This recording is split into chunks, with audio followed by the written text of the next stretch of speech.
नमस्कार, स्वागत है आपको द विजन स्टडी पॉइंट में। तो आज हम लोग ये हमारा हिस्ट्री का इतिहास का दूसरा वीडियो है ना। अगर पहला वीडियो अभी तक नहीं देखे हैं तो पहले आप प्ले लिस्ट में जाके उस वीडियो को देखिए, उसके बाद ये दूसरा पार्ट है हमारा, है ना। तो आज हम लोग पढ़ेंगे विदेशी यात्रियों से मिलने वाले प्रमुख जानकारी, यानी हमें जो बाहर के जो आदमी है, विदेशों के जो आदमी है, उनसे हमें क्या जानकारी मिलता है ना। तो चलिए स्टार्ट करते हैं। पहला हम पढ़ रहे हैं यूनानी रोमन लेखक, यानी यूनान के जितने भी लेखक हैं उनके बारे में, है ना। उसके बाद हम पढ़ेंगे दूसरा, है ना। तो ऐसे ही जो है सो एक वीडियो और आएगा जो लेखक के बारे में है, उसके बाद फिर हम दूसरा जो है सो स्टार्ट करेंगे। तो चलिए पहले हम इसको देख लेते हैं। पहला है यूनानी रोमन लेखक, है ना, यूनानी रोमन लेखक। तो पहला है टेसियस, है ना, टेसियस। तो इससे क्या क्या जानकारी हमें मिलता है, देखिए यह ईरान का राजवैद था। किनका राजवैद था? तो ये ईरान का। राजवैद का मतलब क्या होता है? जैसे आप फिल्म सब में देखते होंगे कि बोलते हैं कि राजवैद को बुला के लाइए ना, यानी डॉक्टर को बुला के लाइए ना, तो राजवैद उसी को बुला जाता है, डॉक्टर को ही बुला जाता है। तो ये क्या था? ईरान का राजवैद था। भारत के संबंध में इनका विवरण आश्चर्यजनक था, यानी भारत के संबंध में इनका जो विवरण है वो क्या है? आश्चर्यजनक कहानी, और है ना, आश्चर्यजनक कहानी है, ठीक है। एक तरह से जो प्रॉपर साक्ष्य मिलना चाहिए वो नहीं है ना, यानी आश्चर्यजनक कहानी है, इसीलिए इसको हम जो है सो अविश्वसनीय मानते हैं, ठीक है ना, क्योंकि इससे प्रॉपर साक्ष्य नहीं मिल रहा है, इसीलिए हम इसको क्या मान रहे हैं? अविश्वसनीय है, ठीक है। चलिए नेक्स्ट है हीरोडोटस, है ना। हीरोडोटस पता होगा, हीरोडोटस इतिहास का एक तरह से क्या है? पिता कहा जाता है हीरोडोटस को, है ना, यानी इसे इतिहास का पिता कहा जाता है, ठीक है। इसकी पुस्तक हिस्टोरिका में, इसकी पुस्तक है तो ये हीरोडोटस का, है ना। हिस्टोरिका में 5वीं शताब्दी ईसा पूर्व भारत फारस के संबंध का वर्णन किया गया है। इसकी पुस्तक किसमें? हिस्टोरिका में 5वीं शताब्दी ईसा पूर्व भारत और फारस के संबंध का वर्णन किया गया है। विवरण, इसका भी विवरण क्या है? अफवाहों पर आधारित है ना, यानी प्रॉपर साक्ष्य नहीं मिलता है इससे भी, और वो अफवाहों पर आधारित है। नेक्स्ट देखिए, सिकंदर के साथ आने वाले, है ना, यानी सिकंदर के साथ आने वाले लेखकों में कौन कौन सा है? तो ये नियाकर्स, है ना, नियाकर्स, आने सीक्रेटस, एस्ट्रोबुल्स के विवरण अधिक प्रामाणिक एवं विश्वसनीय है। यानी सिकंदर के साथ कौन कौन आया था? तो ये नियाकर्स, आनेस्क्रटस, एस्ट्रोबुलस, ये वैज्ञानिक का नाम सब है ना, यानी एक तरह से ये अंग्रेजों के उधर का है ना, यूनान के व्यक्ति है, तो इनका नाम सब थोड़ा सा अजपटा होता ही है ना। चलिए इसको याद रखना है, तो बहुत इंपॉर्टेंट है कि सिकंदर के साथ आने वाले कौन कौन से लेखक थे? तो ये नियाकर्स थे, आनेसीक्रेटस थे और एस्ट्रोबुल्स थे, है ना। और इसका जो इसने जो विवरण जो दिया है ना, विवरण जो दिया है, प्रमाण जो दिया है, ये विश्वसनीय है, यानी मानने वाला है ना। चलिए नेक्स्ट है मेगास्थनीज। यह सेल्यूलोक्स निकेटर का राजदूत था। आपसे पूछ लेगा कि मेगास्थनीज कौन था? तो ये सेल्यूकस निकेटर का कौन था? तो ये राजदूत था, है ना, राजदूत था, जो चंद्रगुप्त मौर्य के दरबार में आया था। और वो किसके दरबार में आया था? तो ये चंद्रगुप्त मौर्य के दरबार में आया था, ठीक है। इसकी पुस्तक इंडिका में, है ना, इसकी पुस्तक इंडिका में मौर्य युगीन समाज एवं संस्कृति के विषय में लिखा गया है। इसका जो पुस्तक है किसका? मेगास्थनीज का। पुस्तक कौन सा है? इंडिका। ये पूछता है, बहुत इंपॉर्टेंट पॉइंट है ना, यानी मेगास्थनीज का कौन सा पुस्तक? तो ये इंडिका में है ना। क्या चीज के बारे में बताया गया है? तो मौर्य युगीन समाज संस्कृति के विषय में जो है सो बताया गया है, लिखा गया है। नेक्स्ट देखिए डाइमेकस, ये सीरियन नरेश एंटियोकस का राजदूत था, है ना। यानी ये सीरियन नरेश एंटियोकस का कौन था, राजदूत था, जो बिंदुसार के दरबार में आया था। किसके दरबार में आया था, तो ये बिंदुसार के दरबार में आया था। ठीक है, इसमें जो विवरण मिलता है ये मौर्य युग से संबंधित है। ठीक है, यानी डाइमेकस ने जो विवरण दिया था वो था मौर्य युग से संबंधित है ना। किस युग से संबंधित है, तो मौर्य युग से संबंधित है।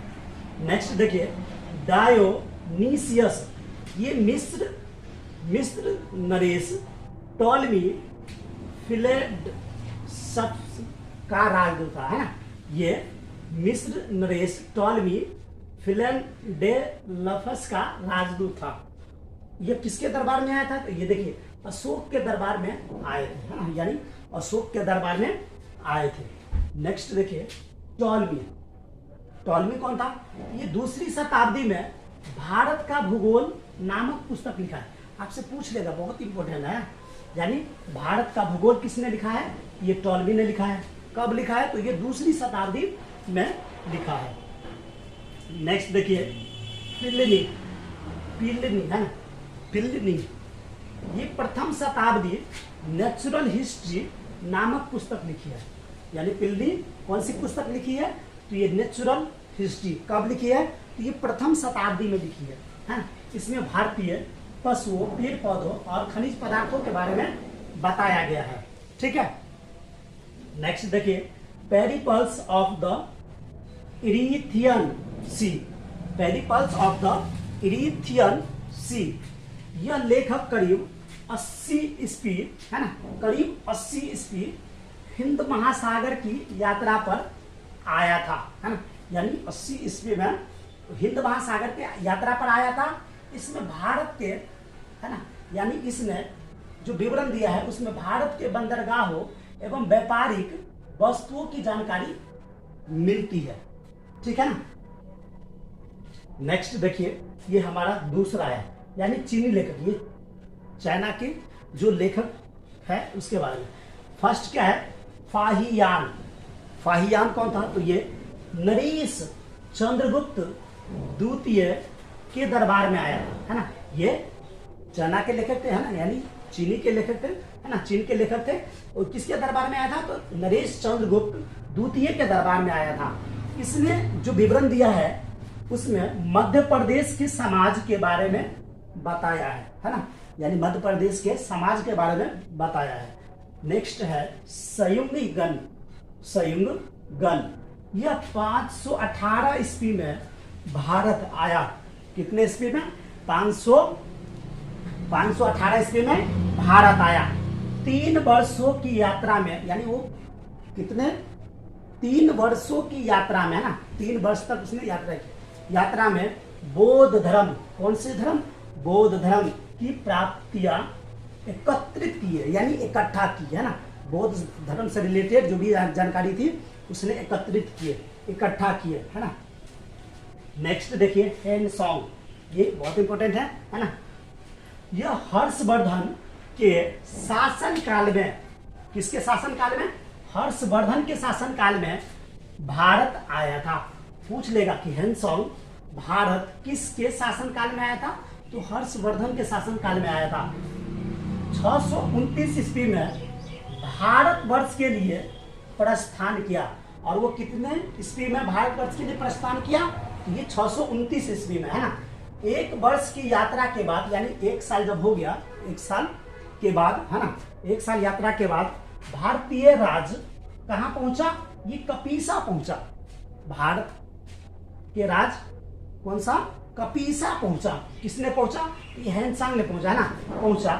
15 वर्ष रहा, ये बिहार में ही पड़ता है ना, यानी वहां कितने वर्ष रहा, 15 वर्ष रहा। 645 ईस्वी में चीन लौटा, और वो आया कितने में था, तो 629 में आया था, और लौटा कब, तो 645 ईस्वी में लौटा।